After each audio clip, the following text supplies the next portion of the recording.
Yes. Let's go then. Okay, my name is Bernardo, and together with Roberta, we'll be talking about the reality of the LGBTQIA plus community in Brazil. I'd like to thank the staff for having us and our guests for watching. I'm very pleased and very honored to be here. Firstly, I bring here a picture of the 1 minute of the 2019 LGBTQIA plus Pride Parade in São Paulo. This was the last Pride Parade before the pandemic broke out. So it is the last time this number of people gathered for the purpose of celebrating Pride. For those of you who are not from Brazil, the Paulista Avenue, that is where this took place, is basically the equivalent of the Fifth Avenue, Champs-Élysées, André, you name it. It's a very busy avenue. So stopping it for the Pride Parade shows how the LGBTQIA plus community in Brazil is huge and united. Now, I'd like to start with a brief history, and I'd like to say that this is the first case of homophobia recorded in Brazil. Obviously, Brazil has got a lot of history before this document I present you, but this is the first documented case of bigotry against our community. This book, in this image, it's called, in a free translation, History of the Most Noteworthy Events to Take Place in Maranhão in the years of 1613 and 1614, and it's written by the priest Yves de Vré. When I talk about missionaries, I must make an amendment to state that missionaries had the intention of converting indigenous people to Catholicism, not only in Brazil, but also in the whole Latin America. So that is something that makes us more similar. This conversion was not always pacific. As a matter of fact, it was highly violent, and most of the times the natives had no option other than convert or die. Okay, that being said, chibira is a word in a native language that means homosexual. What happened was this man was deemed a sinner and should pay for his sins with his life in order to atone. So he was chained to a cannon, and the cannon was set off. Chibira was literally torn apart for being a homosexual. One thing that comes to mind that the priest even states is that people had supported the decision of assassinating him, so it was already perceivable that homophobia was present to the society. For years, there was a huge influence of this moralism in Brazil, so it did not change that much, unluckily, so that LGBT people were still being assassinated and harmed. So I'm going to skip to a closer part of history in terms of time, because we have a limited time, and I'm going to military dictatorship. During the second half of the 20th century, Brazil faced a military dictatorship that heavily persecuted any individual or group considered deviant from the civic values, including the LGBTQIA plus community. Here we have a picture of a march that was basically a march that wanted the coup d'etat that the militaries orchestrated to happen. So you can see that the civil society was kind of supportive of the regime. They were kind of accepting what was happening. And what was happening, I'm going to talk about in a little later in this slide. We can see that what happened afterwards is that social minorities suffered a lot. It is known that social minorities suffered during dictatorial regimes, and this time was not different. In this top picture, you can see a headline of a newspaper called Folha de São Paulo that is still very famous to this day. And it says, civil police fights AIDS by arresting travestis. I'm going to say what is a travesti for those who don't know in a little while. But what comes to mind is that we are talking about fighting a disease by arresting civilians. And that is, it's absurd, the idea of putting people in jail in order to prevent a disease, arbitrarily locking people from social minorities in jail, torturing them, and even killing them is by no means a way to control any disease. We have had plenty of examples of that throughout history, and even so, this happened less than 50 years ago. So it comes to surface how people despise the LGBTQI plus community. It was not only the LGBTQIA plus community. Here I put also an image of the Black movement there. They were also attacked by the military dictatorship. So the workers were, women were, people there were arrested without a trial, tortured, and even murdered just because they were defying the law or defying the moral, the civic values. And that was a very twisted time of our history, a very sad piece of our history. But even so, we fought and we resisted. So we have here an example of a newspaper that is named Shana Conchana, and in a free translation, it's vagina with vagina, making a nod to same-sex intercourse. The headline reads, Ferrus Bar, August 19, a victory against prejudice. Ferrus Bar was a bar in São Paulo whose public consisted of mainly lesbians, and the gathering of that angered the police, who started acting violent towards them. So they fought back, just like people did at Stonewall, and they won. They drove police back, and that was considered the Brazilian Stonewall. So you can see that the LGBTQIA plus community was already willing to put up a fight. They were not sitting ducks for the militaries. And here we have Lampião da Esquina. Lampião da Esquina translates to something like the lamp in the corner, but Lampião is also a historical figure in Brazil, so it's more connotative than that. The headline reads, the killing of homosexuals. So they already knew people were killing homosexuals and transsexuals and travestis. So it was not something that happened afterwards. People looked back and saw they were being killed. No, they knew at the time. Then we had a redemocratization, and then we had the constitution, the Brazilian constitution being written. I'd like to state that in this picture, it may be a little small, but you can see that most people there are white and male. If you search their names on the internet, you see that most of them, I believe all of them, are cis, and practically all of them are straight. So that is something. The constitution was on par with the Human Rights Declaration, but it is important to say that even though minorities were taken in consideration, they were not there to write. So it is a thing that should be pointed. In the 21st century, I'm sorry, we had some achievements. Yeah, we had some achievements. So you can see that we have some protection. The blue in this map shows places where there is some constitutional protection. But I'd like to state that even though the constitution is on par with protecting the LGBTQIA plus minority, it does not state specifically about LGBTQIA plus community. So that is something that leaves us to the ruling government. And today in Brazil, we have a government that is not friendly towards any social minorities. We have here that in 2008, the Latin America was more left inclined. And in Latin America, at least, social advances are normally tied to the left-wing governments, while the right-wing governments are tied with conservatorship and bigotry. And sometimes I say most of them. So we had lots of left-wing governments that gave us some social justice, but it was by no means enough. I mean, in one of the Workers' Party government that we had in Brazil, there was a collection of material that wanted to discuss gender and sexuality diversity with people at schools, and they were the president at the time took steps back because of pressure from the conservatives. So that is something that needs to be said, even though we had some advancements like marriage equality, adoption, social name in registering social names for transsexual people. This was by no means enough.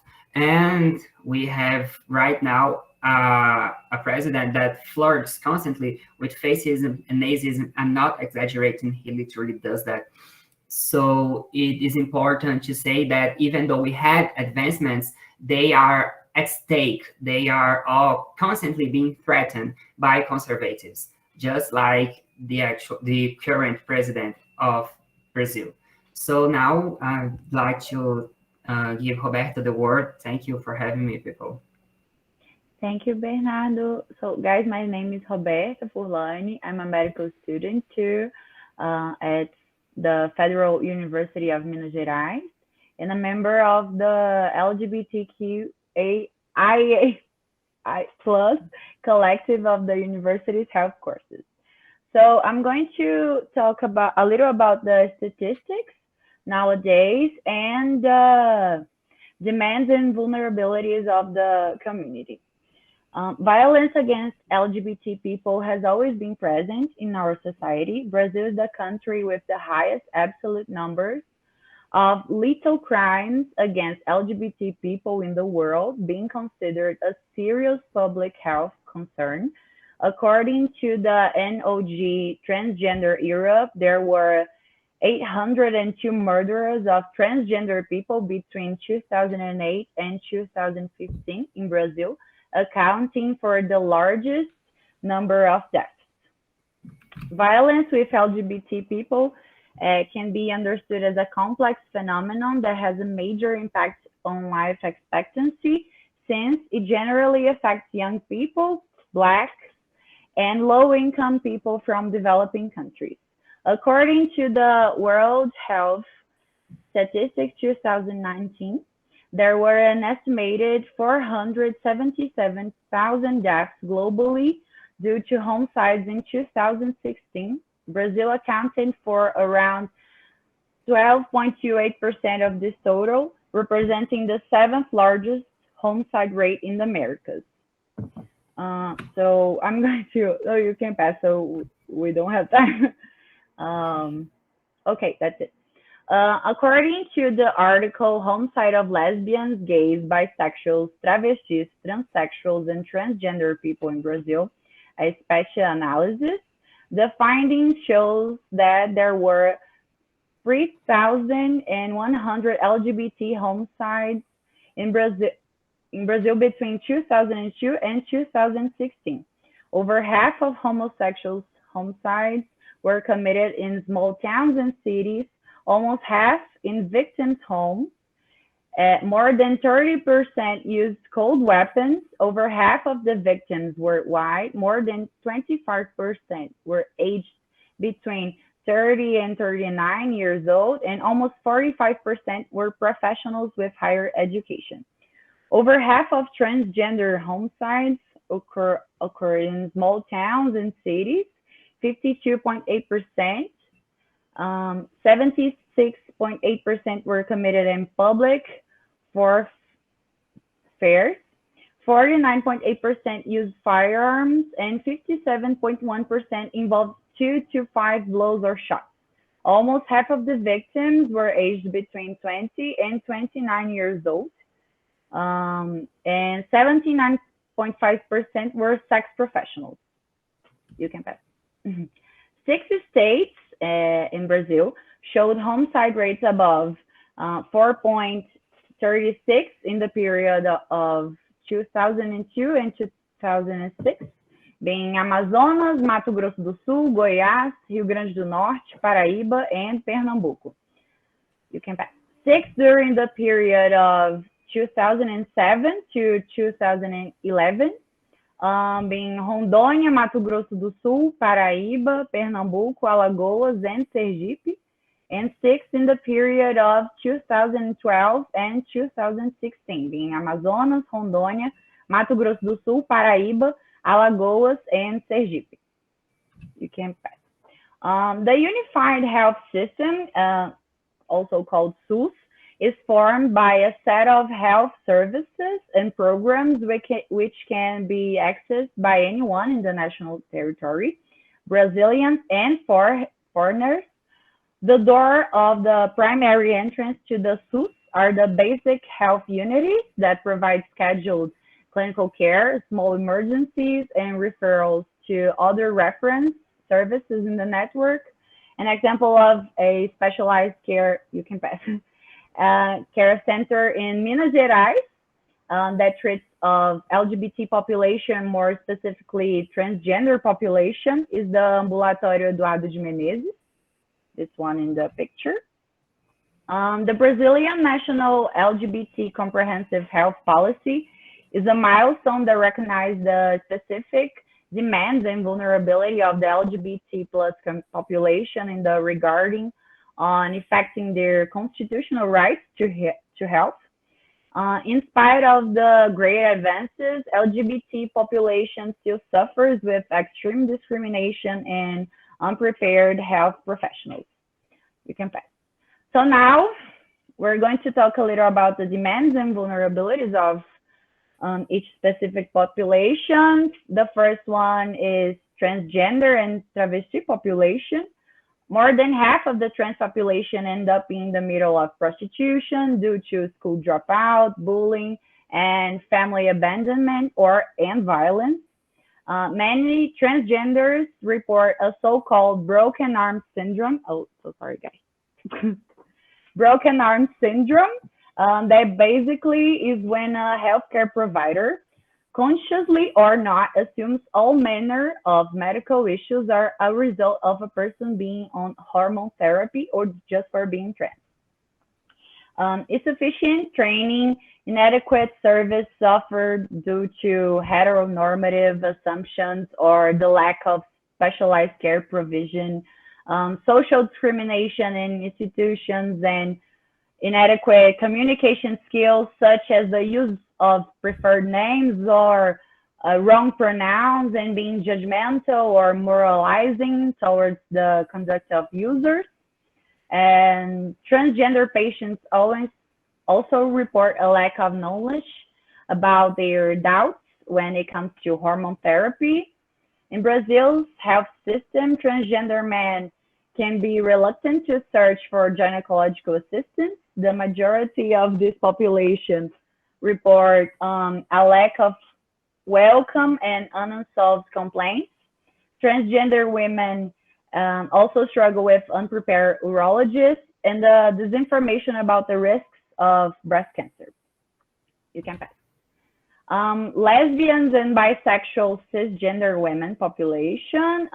So inside the health system, the majority of professionals end up assuming heterosexuality of users, the imaginary associated to being careful and aware of health, in addition to other characteristics of female sexuality, like few partners, enjoyment of sex in the presence of affection, control of sex activity, etc. This favored the occurrence of unprotected sexual activities in the female homosexual experiences. This assumption of heterosexuality favors a discriminatory context and biased practice by professionals, besides the lack of methods for preventing STIs. You can pass. So gays and bisexual cisgender men population, gay men experience a behavior like all men in our society that increases the ideal of masculinity, leading to a lack of prevention and information about sexually transmitted infections such as HIV. But it's important to elucidate that this is not exclusive for LGBT population, as in every country in the world. All population can get sexually transmitted infections. So that's it. Thank you. I try to be fast. Hope it's okay. Okay, thank you. It was right on time. Thank you so much for respecting the limit of time. Okay, guys, so let me just thank you so much for creating these slides. I think that you represented a lot of the Brazilian reality regarding our community. And okay, what we thought was that the methodology of this table to have a presentation by Ira Queer and Kola, and after that we will have a questions and answers panel. But we don't have the time for having a questions and answers panel. So what we are going to do is we already posted on our social media of the Congress a box for questions. So anyone here who has a question, please go on into our Instagram account, the story part, and you can type your question. We will send respectively all the questions to the speakers, and after they will answer it in a written mode, and they're going to send them back to us so we can put in our social media. Okay, just because we don't have the time for questions and answers right now. With that said, I think that we can conclude the table of LGBTQIA plus community. Thank you so much, Bernardo, Roberta, and Queer Organization. Thank you for having us. Thank you so much for all your fighting. I know that the reality is not amazing, but you actually make the world with more colors. So thank you so much. Okay. Is Talita there? Yes, Lara, I'm here. Okay, so right now we are going to continue the oppressive populations table with the session of Black people. Oh, I'm sorry. No, the women woman. people. Yes. Woo! Okay. So, hello, guys. My name is Talita. I'm a medical student of Brazil. And today I'm going to introduce our speakers from the woman table for our panel. So, the first speaker is going to be Dr. Zara Zenali. Are you there, Zara?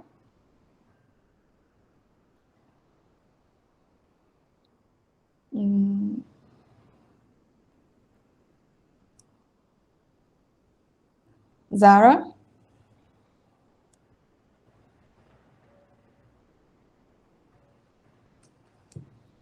I guess she's not there yet. So, Lara, maybe we can start the Camila's presentation. Is that right? Okay. Camila, are you there? Yeah, I'm here. Hello, Hey, good evening again. Good evening. So, guys, Camila is the current vice president of the Luiz Sobral Academic Directory, and she's a medical student at Campos Medical College. And now she's going to present to us a few slides and talk about the theme of our table. Camila, would you like to say something? I'm gonna share the slides first. Okay.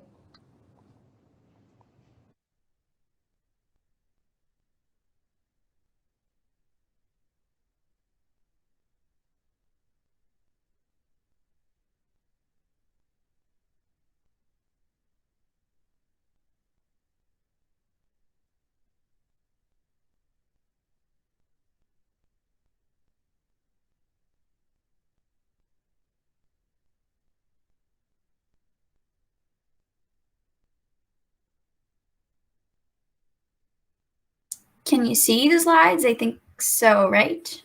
Yes, we're seeing it. Okay.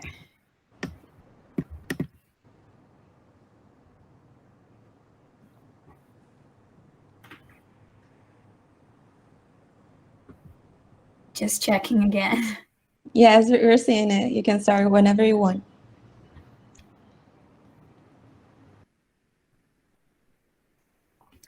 So, good evening. My name is Camila. I'm here today to talk a little bit about women as oppressed populations. That's me.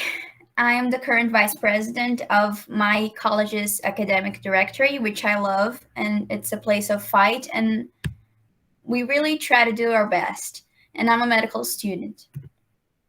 I brought today a few information about the Global Gender Gap Report, which is information gathered about the gender gap, which is the difference between men and women in 4 specific points. And the global gender gap is made by the World Economic Forum in Switzerland, and it focuses on economy, politics, education, and health, talking about how women occupy these spaces. This is my country. We are on the 93rd position now. Last year, we were on 92nd, so we dropped a position. And during the COVID-19, many countries, like all countries, made the gap larger. We are even further away from equality because of COVID. And it's not very surprising that Brazil is in this position, because up until 2002, it was allowed for Brazilian men to ask for annulment of their marriage if they found out that their wife was not a virgin when they got married. So, not surprised. In 2020, we had this table of the Latin America and Caribbean countries, and the Latin American Caribbean region has closed 72% of the gender gap so far last year, and it was a progress of 1 percentage point from 2019. Last year, we were 59 years away of closing the gender gap, and this year, we are 68.9 years to close this gap. So we're moving backwards.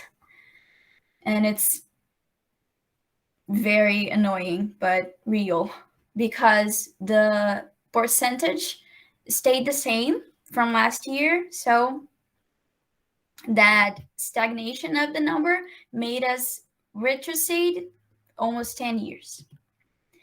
This is how many years these regions of the globe have to close the gender gap. So we have regions with over 100 years away from gender equality. Currently, we don't have any country which is perfectly equal in gender. Globally, the average distance is at 68%. And on its current trajectory, it will now take 135 years to close the gender gap worldwide.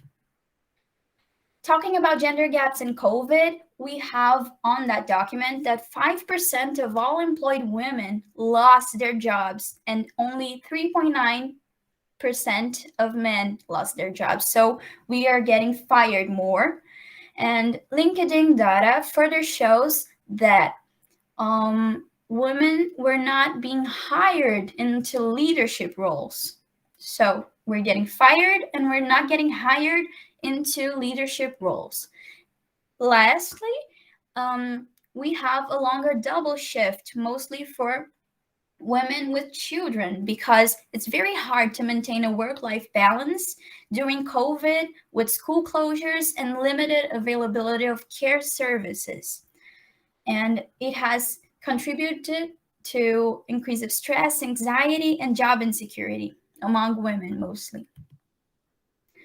The first Brazilian to die in the COVID-19 pandemic was a woman, was a Black woman who worked as a maid. This takes us back to the original jobs Brazilian women had when they first got into the work market. White women could be teachers and other jobs, but Black women were mostly maids because of racism and many others that I'm sure that in the Black People's panel, they'll talk way better than me. And that's one of the reasons why there's Black feminism and white feminism. The demands are very different for each group, and I am here to talk about feminism generally, and I cannot talk about Black feminism because it's not my place of speech. However, I think it's imperative for all women to work together against patriarchy. This is a quick timeline of events in Latin America. I just picked out some countries and talked a little bit about each of them. I couldn't talk about every single one of them because there's a whole lot of history, so I summed up. In 1912, we had riots claiming rights for married women in Colombia. In 1928, we had court demands for political rights to women in Ecuador, which was the first Latin American country to grant women the right to vote, which happened in 1929. In the 30s, Brazilian and Mexican women claimed the right to vote. In 1953, we had Chile electing Maria de la Cruz for Congress with 51% of votes, and she was a part of the Chilean Women's Party, which she founded herself. The 70s marked the unmasking of patriarchy and male superiority. Talking a little bit about Colombia, this is the rank 59 right now, this year. And Colombia is a little bit above average on the economy point of the scale and in the education too. In Colombia, we had government protests earlier this year. And this is a picture of a woman that was in the protests. And I took this picture out of this news, which is about how women protesters in Colombia were suffering from sexual violence during the riot. You can't even protest safely. And it's very disturbing that many of the men who were causing the sexual violence were actually the police officers. And there are many reports on this news. Disturbing. On Ecuador, we are a little bit above average on politics and economy, on the 42nd ranking. And we had in 1944 the May Revolution, which had the political participation of many women, like Dolores Cacurango, which is this right here. She was an indigenous feminist, and white feminists such as Nila Martinez, among others. However, when the other president, a man president, when he became president, he excluded women from the government, and he didn't acknowledge the contribution that those women made to the revolution. Afterwards, the recognition of this woman was still not granted until earlier, like a few years ago. Brazil is on the 93rd position, which makes me clear, like it's shameful for me to say this, but it's the reality. And we are below average in politics. We are on average and a little bit above average in economy. But this right here is where the big problem is. We need politicians that will fight for us. I brought this law because it's a very important law here in Brazil. And it was made to protect women who suffered domestic violence and to ensure a harsher punishment for the man responsible, which is jail from 3 months to 3 years. I don't think that's harsh enough, and I think all women right here will agree with me, but it's just as far as we've gotten so far. We are gonna keep fighting for more. And the name of the law is Maria da Penha, which is this woman right here. She's in a wheelchair now because her husband tried to kill her twice. The first time he shot her on the back and she got paraplegic. And then when she came home from the hospital, he tried to electrocute her during her bath. She used her story to fight for women's rights, and she got the law made in 2006. This crime happened in 1983, and her husband was only arrested in 2002. A long time, and he was not in jail for long, unfortunately. In Mexico, it's the 34th country, and they are above average in politics. We had Rita Cetina Gutierrez, which was a poet, and she wrote about love, justice, patriotism, and feminism. And we have a very important role of art on feminism. She created La Siempre Viva, which was the first secular school for girls, and she believed that education for girls should not be just about home chores and domestic activities, should be about arts and sciences as well. Here we have this lovely lady that everyone knows about. She's Frida. She sets her own standards, and she valued and celebrated characteristics that patriarchal society labeled as unfeminine and ugly, like her brows, and she had her own way of dressing, which was different from women in Mexico at that time. And her paintings were also about women's struggles, such as abortion, miscarriage, birth, breastfeeding, and others. So she's a great symbol of Mexican feminism and Latin American feminism.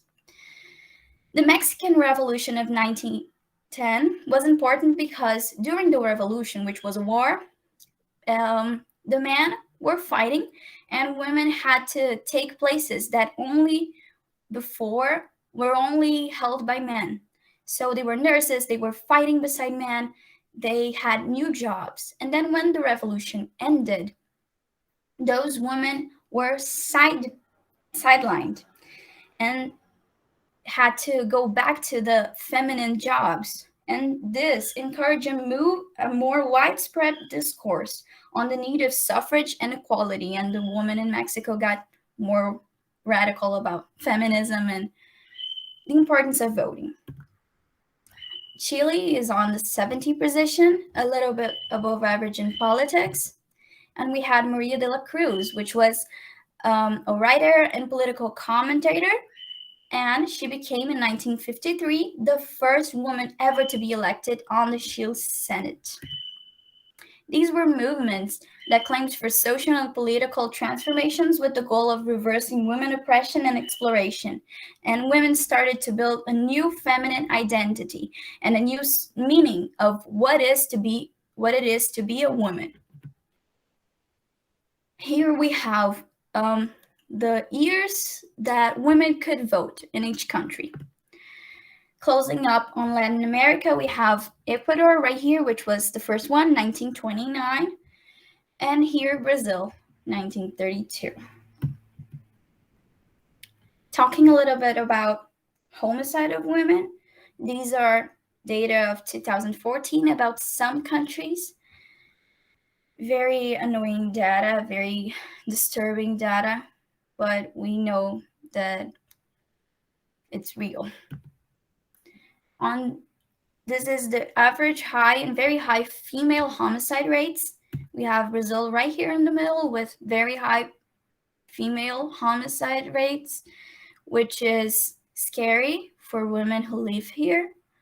And I don't know you, women who live here in Brazil too, but I'm scared to go out at night, and I'm scared that so many bad things can happen to me at any time just because I live in a dangerous place.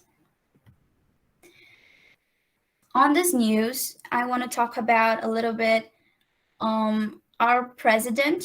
Very recently, he vetoed the free distribution of pads. And that's very complicated because he said it was because the country didn't have money. It's very complicated.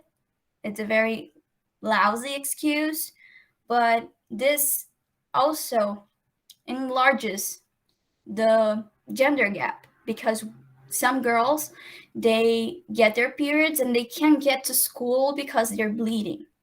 So this would be a step into making the gender gap smaller, and some governments are against that. I brought this, which was an article about how social media, how doctors who post pictures in bikinis on social media would be considered less professional, which was retracted in red, beautiful red, retracted, but it caused a lot of noise at the time. I'm sure you remember the hashtag #MedBikini. And it's very important to talk about it because we can't have this kind of outrageous articles being published. This is a quick table about the evolution of the number of doctors, female and male, in Brazil. And at 1910, we were 22% of doctors were females. And now, last year, we had 46%. So we're getting closer to equality, at least on the amount of doctors. And here it says that 1 in 4 women says that they suffered violence during labor. Obstetric violence is a very important and relevant subject, which is very high in Brazil, and we have to keep fighting to prevent it. The best way to prevent it is with information. So you have to take the information of what it is so women can know when they're suffering it. Thank you. That's all I brought for today.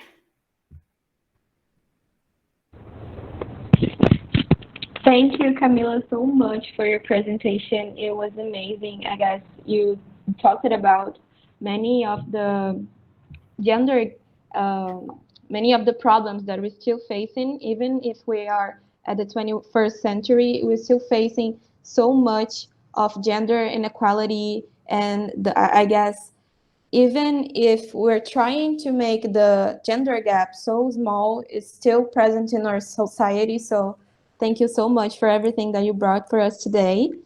And as Lara said, the questions that we were going to have here at the chat as are now supposed to be made in our Instagram. That is the Instagram of the Congress. So if you have some question for Camila, you can send there and she will answer you later by I text. will. Nice. I like to answer questions. Talk to me, please. Send questions to I hope you Camila. like it. I did my best. It was amazing. And we're supposed to have the presentation of Dr. Zara, but I don't know if she's here now. We're having some trouble to communicate with her. So, Dr. Zara, are you there?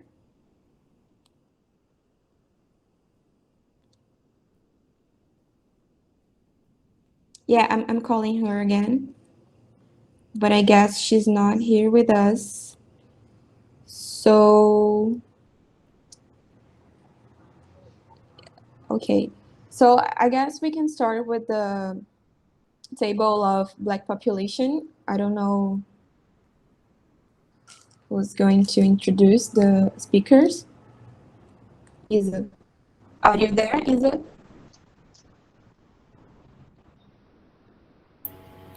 Hey guys, yes, I'm here. Okay, so Isa, the space is yours. Thank you, Kalita, so much. So hello everyone, I am Isabel. I am also part of DNAM. I am the current VPI of our international team. I'm also from the North Coordination of DNAM. I am part of the organizer committee of this Congress. So now we're going to follow up with Black population and with Black people, oppressed populations table, the third and last one. I am first gonna call Dr. Francis. I don't know if she's here with us. We're gonna have this table, guys. We're gonna have Arthur and Dr. Francis. We're going to start with Dr. Francis. And just for you to know a little bit more about her, I'm gonna expose a little bit of her curriculum. So Dr. Frances Torino she's a secretary of affirmative action and diversity. She's a researcher of productivity in technological development and innovative extension. She is an associated professor at the Federal University of Santa Catarina, and she has a doctorate from 2008 in child and adolescent health at Unicamp, our University of Campinas. She also participates in the coordination of the Invisibilized Populations and Diversities Working Group of the Brazilian Association of Medical Education, BEM.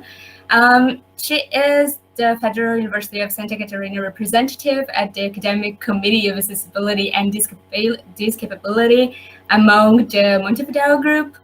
And also, she's a fellow at the Foundation of Advancement of International Medical Education and Research, which is PIMER Brazil. Dr. Francis, we are so pleased to have you here with us. And please feel free to share with us your presentation and start whenever you like. Okay. Hi, Is again. Hello again. So glad that you stayed. Okay, it's here.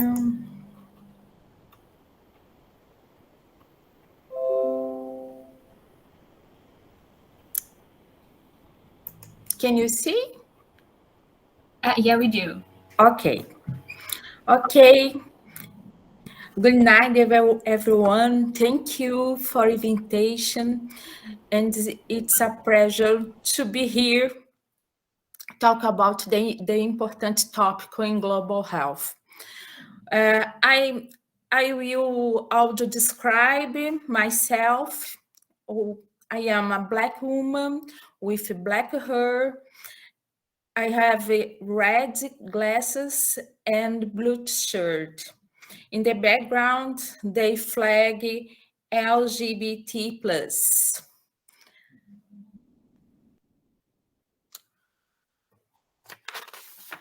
Okay, let's talk about intersectionality and how they impacts the health of the Black population.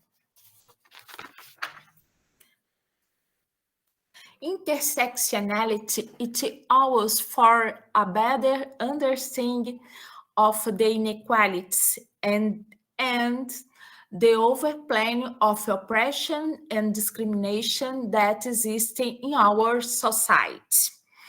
Many individuals groups, just because they belong to these categories, are subjected to a series of discrimination, prejudice, and oppression, such as class, gender, generation, race, ethnic, and sexual orientation. In this slide, two paintings by two Brazilian women artists. Tarsila do Amaral and Tersila dos Santos.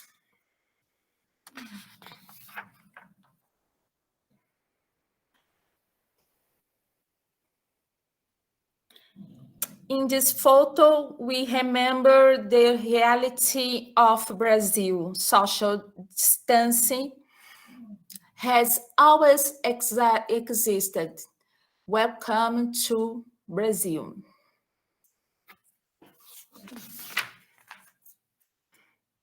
Oh, sorry. And about vulnerability and discrimination, let's point out two types: socioeconomic and racial.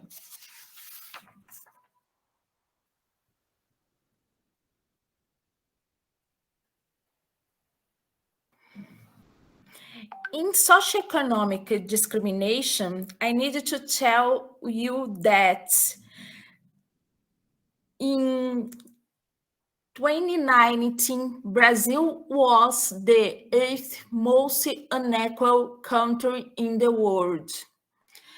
In 2014, 15 families has a sense 10 times greater than 14 million families from Bolsa Família.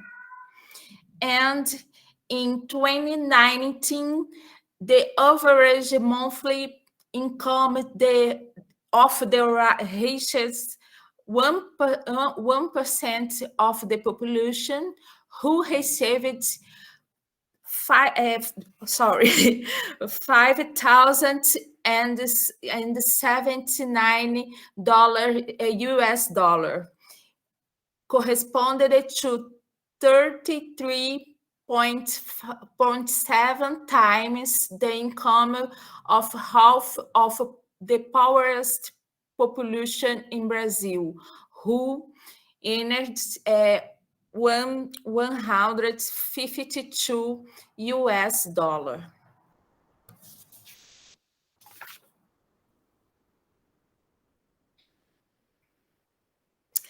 In these infographics about inequality, in three cards, in the first card, in the metropolitan region of Rio de Janeiro, 300,000 families sleeping in a room with more than 3 people. In the center, 32 of the people who would take the 2020 Enem exam do not have a computer, and 68% of those are Black people. ENEM is a high school national exam, like a SAT in United States. And 58% of women who have difficulty accessing water are Black women.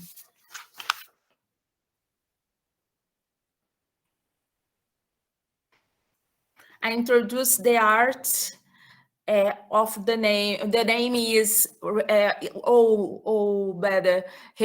is a recreation of the Victorian Man by Leonardo da Vinci. This artist, yes, this artist is Harmonia Rosales, Afro-Cuban arts.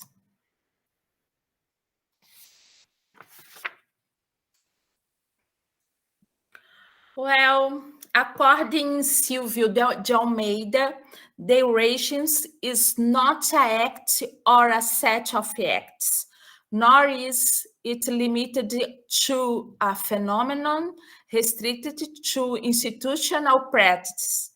It is above all a historical and political process in which the conditions of subordination or privilege of rationalist people. In this card, the photo is a recent case that happened on a Zara store when a chief of police suffered harassment. The store has a secret code to discriminate suspicious customers. The phrase Zara Zero is announced over the Black people or poor people enter in the store.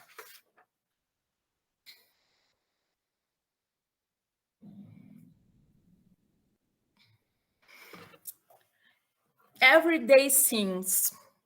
It's a card in Brazil is a more preoccupation of the mothers and the families of Black people.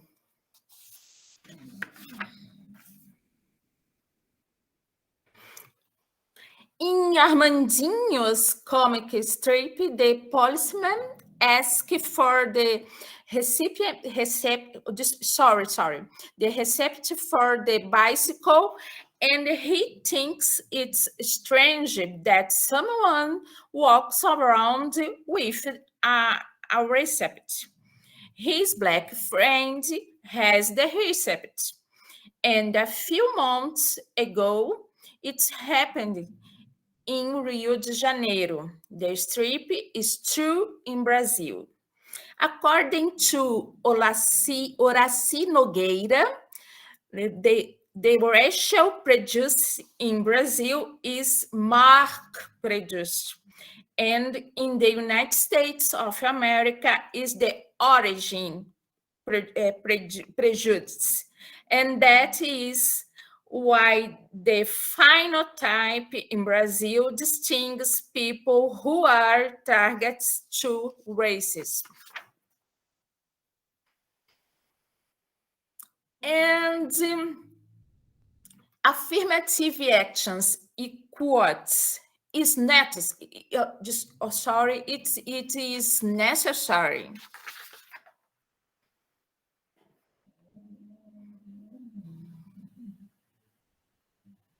Okay. In monarchical Brazil, slaves could not be admitted to school. This is a law of 1854. And 24 years later, in evening courses, only 3 men could study, neither women nor slaves could study in 1878 in Brazil. In Brazil, it is difficult to establish what was the first historical experience with affirmative action. One of the first quotes established in Brazil was for white European immigrants, with the policy of writing the Brazilian population a eugenic policy. In this picture, called a redenção de Cam, or the rendition of Cam.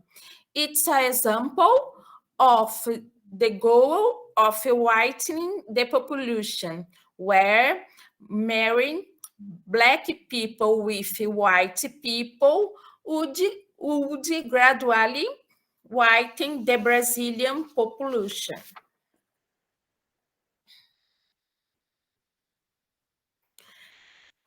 In 1968, it also introduced the Lei do Boi as a pioneer quote in Brazil, which are reserved places at the universities of vet, medicine, or agronomic engineer for farmers' children.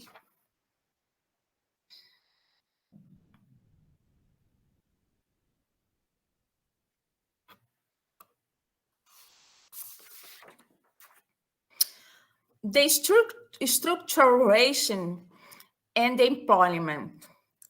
On the left, we have adults, mostly men and whites. Meanwhile, on the right, we have the urban cleaners, most Black.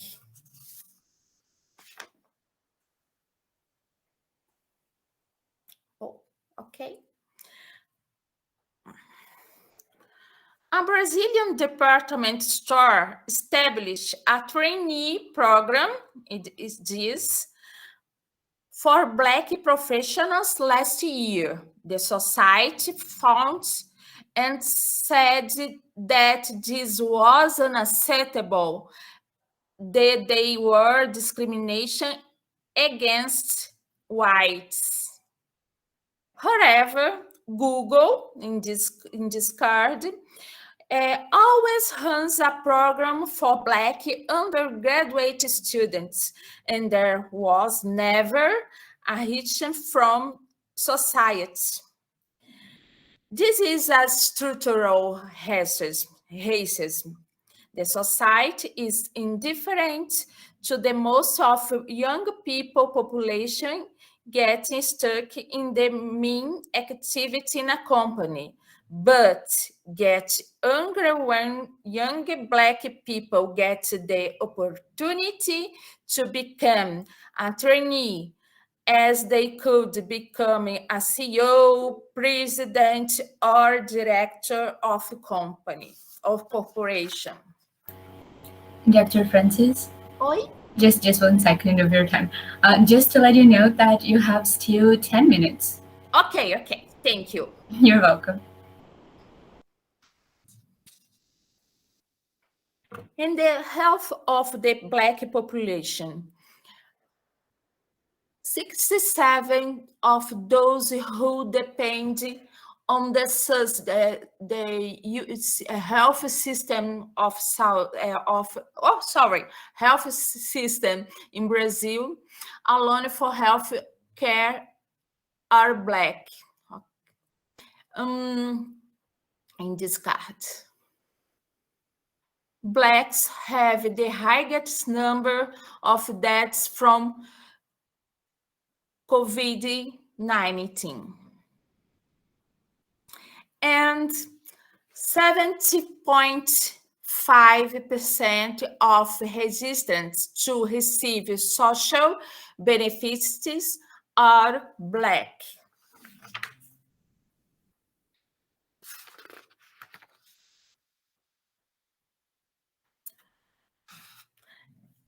And in order to promote equity and health, it is essential to recognize that racial, ethnic racial inequalities and institutional racism are social determinants of the health conditions of the Black population. In October 27th, it is the National Day of Pro-Health Mobilization of the Black population. The date seeks to mobilize health professionals for specific demands of the Black population, seeking to promote equity in health.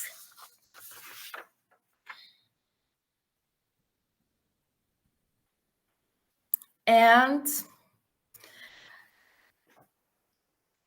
Rosa Parks said, "You must never be fearful about what you doing when it is right." Thank you so much, everyone.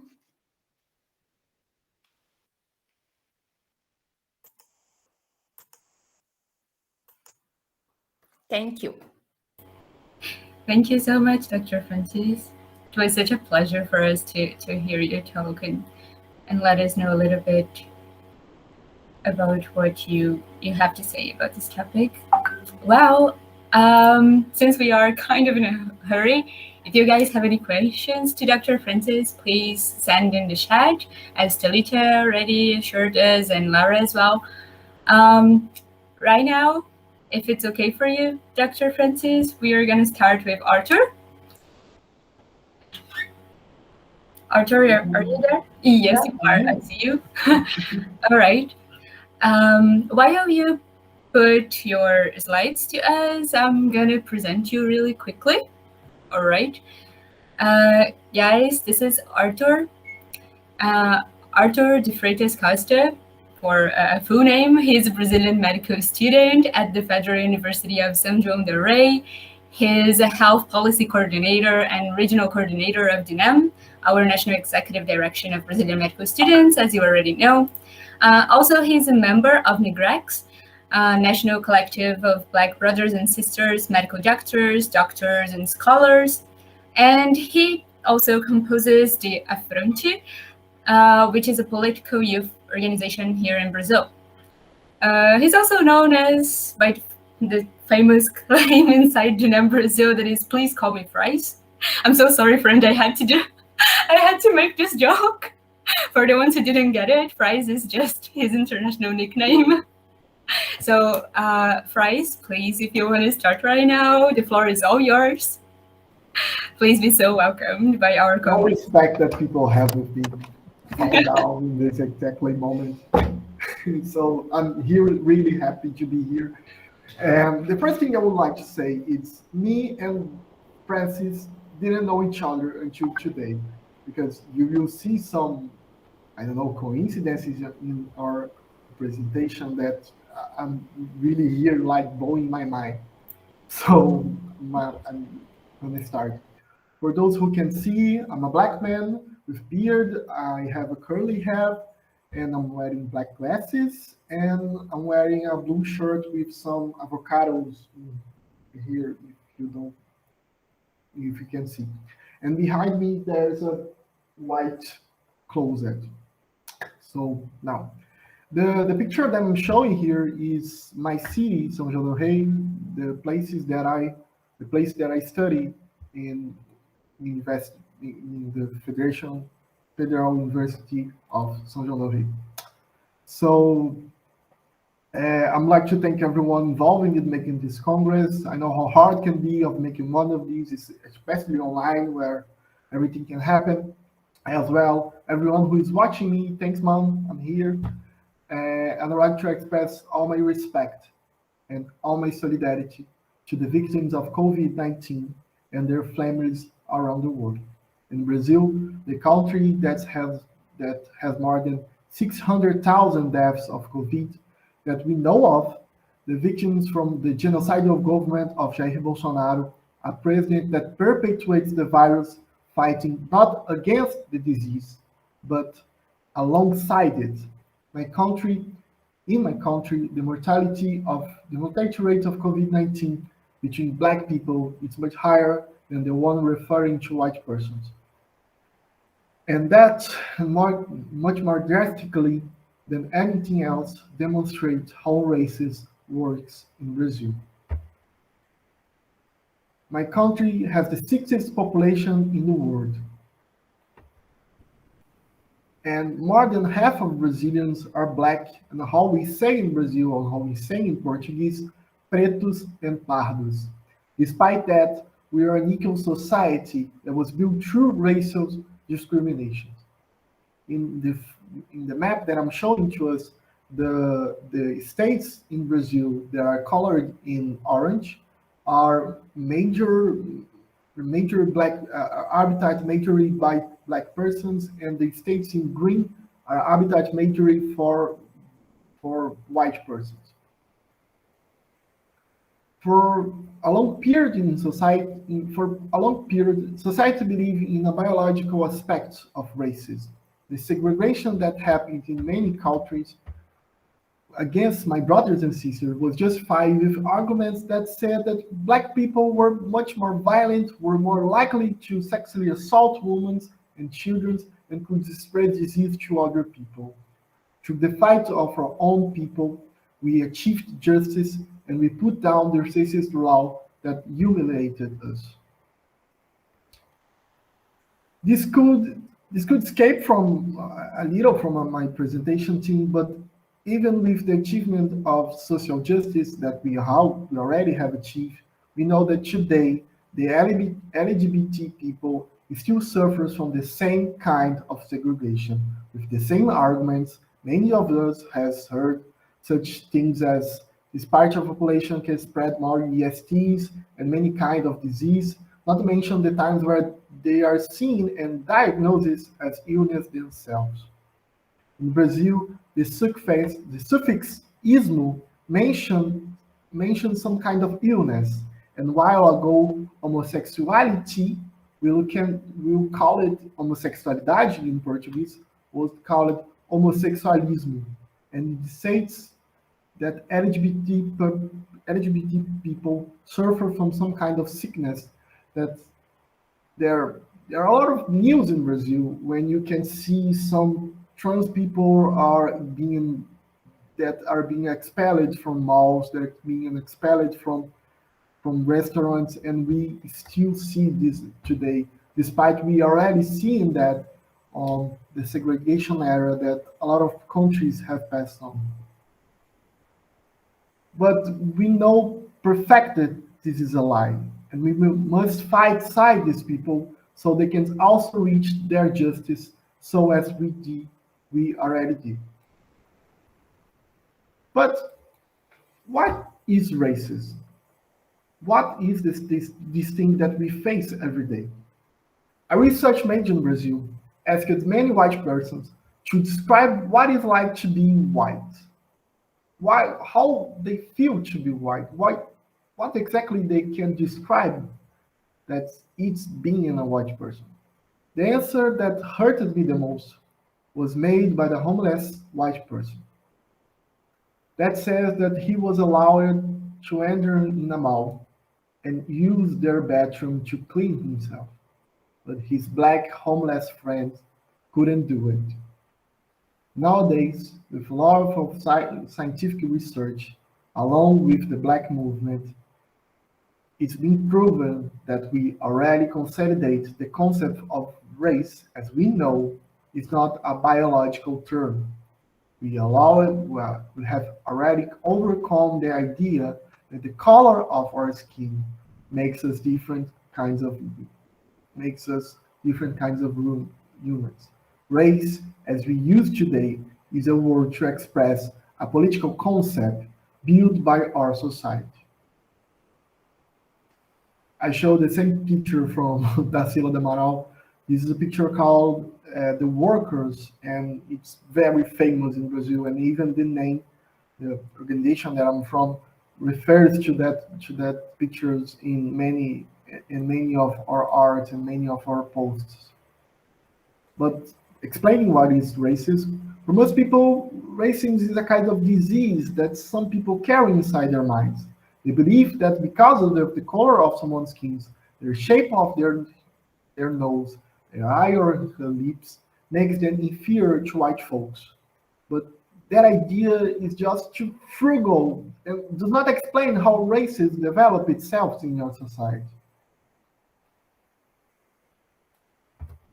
But with the purpose of shedding some light on this subject, I decided to bring you some of the ideas of Silvio Almeida, the professor that Francis already said, and this guy, and who is a law professional in Brazil and in the US.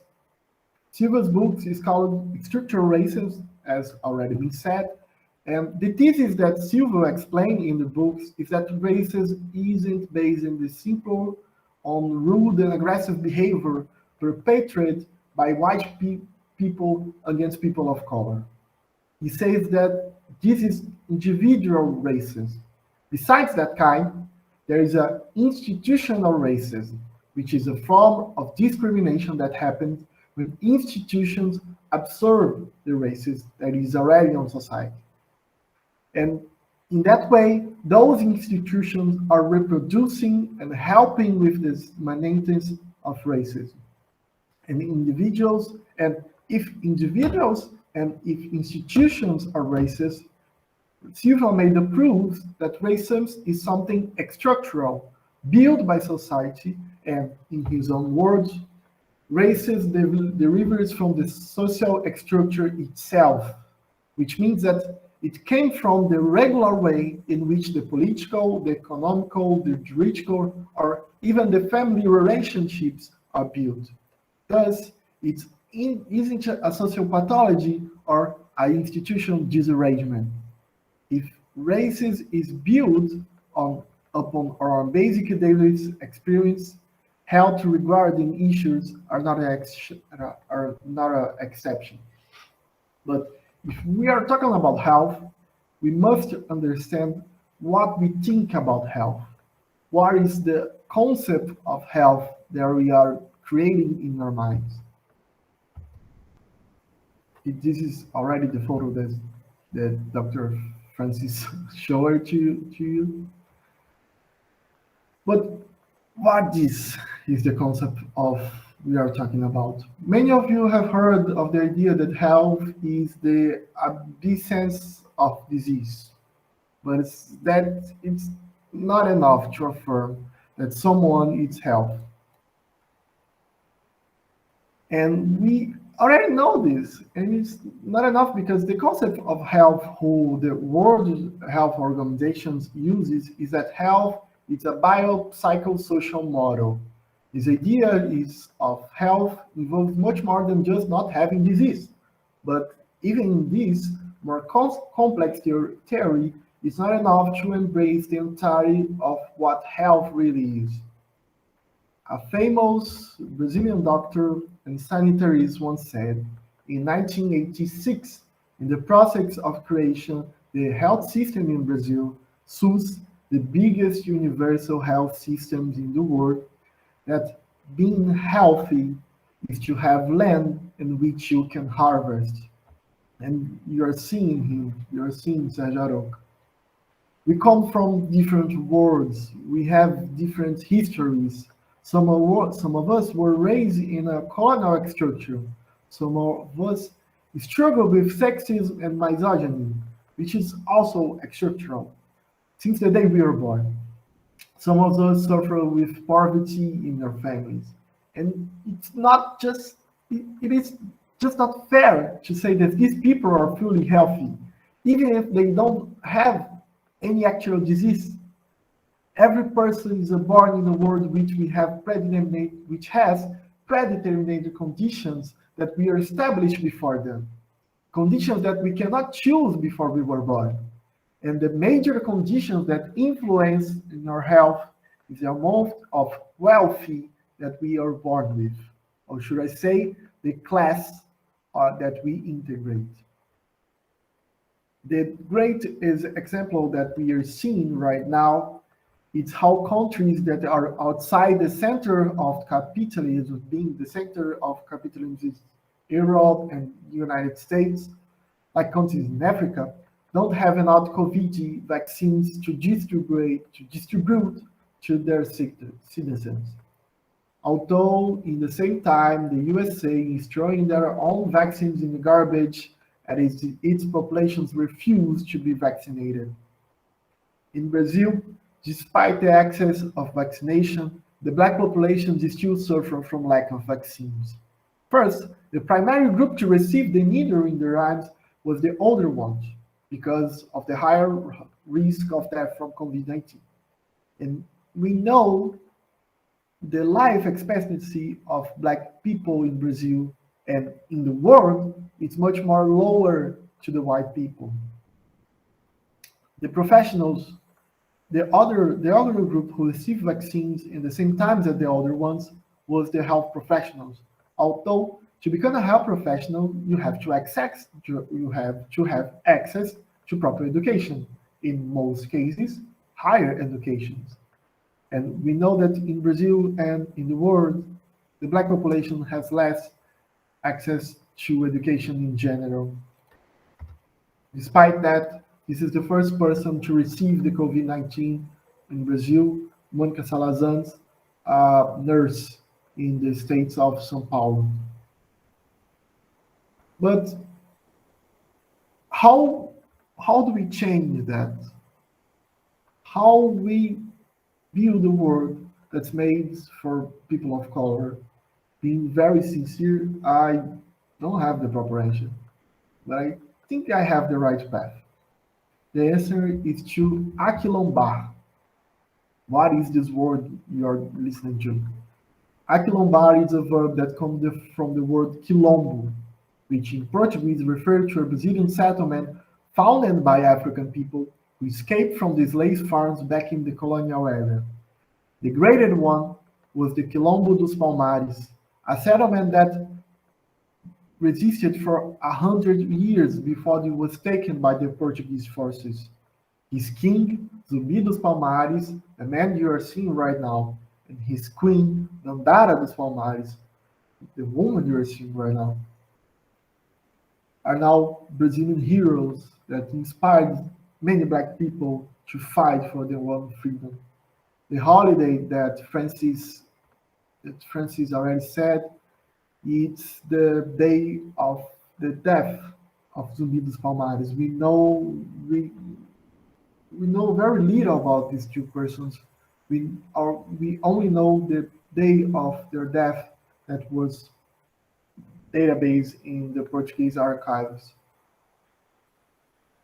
The idea of a quilombo, a land protected and ruled by Black people, still resists through time.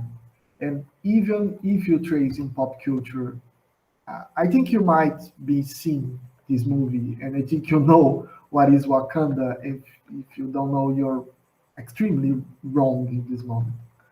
But Stan Lee already said that Wakanda was inspiring in our experience of a quilombo here in Brazil. But the verb aquilombar means to be surrounded by Black people and build a better future. Only united we can change our countries. Only together we can plan a world that we want to live. As we say in the name, health is the right to fight for everything we believe. And this is a picture of me and one of my friends, Lucas, in the recent protest against the Jair Bolsonaro government. And for that, I already said everything I want to say.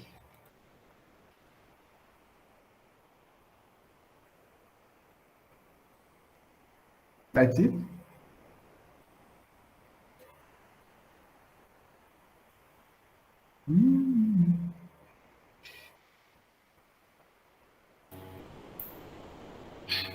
Hey guys, thank you so much, Arthur, for your presentation as well.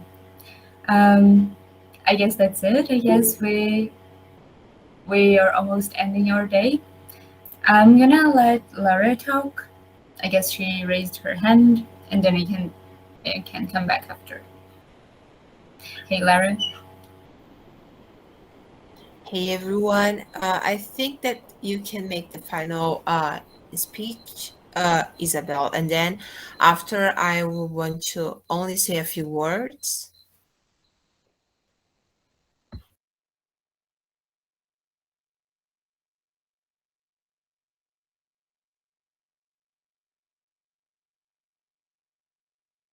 Okay, perfect. Thank you so much, Arthur Fritas, and oh my God, Dr. Francis, thank you so much for your amazing presentation. It absolutely gives us a big picture about what's going on, especially in Brazil regarding the Black population. And we are so happy that you keep fighting, and we will keep fighting together. We want to thank you for accepting our invitation to the Congress and also for being here. I just want to check again if our speaker, Dr. Zara Zainali, are you here with us?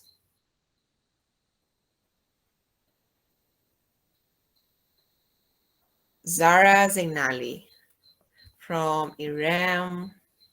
Okay, let me type here.